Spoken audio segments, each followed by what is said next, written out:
Hello সবাইকে, কেমন আছো সবাই? Welcome to our new blog. আজকে জন্মাষ্টমী, আর এই দেখো আমি ঝটপট করে তালটা ছানতে বসে গেছি। আর প্রত্যেক বছর এখন আমিই করি, আগে ঠাকুমা করতো, মা এখন আর টাইম পায় না, তো যদিও আমিই করি। আমার তালের পাক অলরেডি রেডি। খুব কষ্ট হয় গো, আশা করছি তোমরাও তোমাদের বাড়িতে করছো। তারপর ওটাকে মেখে নিয়েছি, নারকেলও কুড়িয়ে নিয়েছিলাম চটপট করে, কারণ তাড়াতাড়ি ছিল, যেহেতু দিদিভাইও নিয়ে যাবে। তো এর মধ্যে সুজি, তালের পাক, গুড়, তারপরে দুধ, আর আমি কলা দিই না, আর দিয়েছিলাম হচ্ছে নারকেল দিয়ে ভালো করে মেখে কিছুক্ষণ রেখে দিয়েছিলাম, সুজিটা অ্যাবজর্ব হবে। এরপর ঘিয়ের মধ্যে সিমুইটা ভেজে নিয়েছিলাম, তারপর দুধটাও ওদিকে বসিয়ে দিয়েছিলাম, ফুটছিল। তারপরে করে নিয়েছিলাম হচ্ছে সিমুইয়ের পায়েস।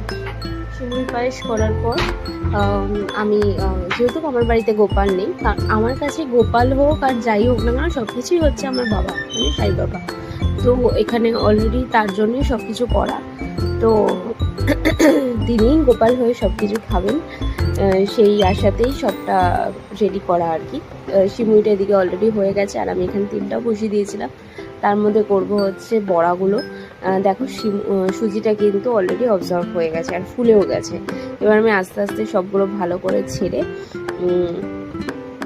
ধীরে ধীরে সব কিছু কমপ্লিট করে বাবাকে ভোগ চড়িয়েছিলাম। চিড়ের মোয়া করেছিলাম, যেটা আর তোলা হয়নি, আর শরীর দিচ্ছিল না। সুজি করেছিলাম, ওদিকে পায়েস, তালের বড়া। তোমরা কারা কারা করেছিলে, কিভাবে জন্মাষ্টমী পালন করলে অবশ্যই আমাকে জানিও।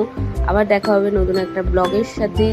আর এটা আমার লেট হলো একটুখানি আপলোড করতে, তো প্রত্যেকে লাইক করো, কমেন্টস করো, আর ভিডিওটা কেমন লাগলো অবশ্যই আমাকে জানিও। প্রত্যেকে খুব ভালো থাকবে, সুস্থ থাকবে।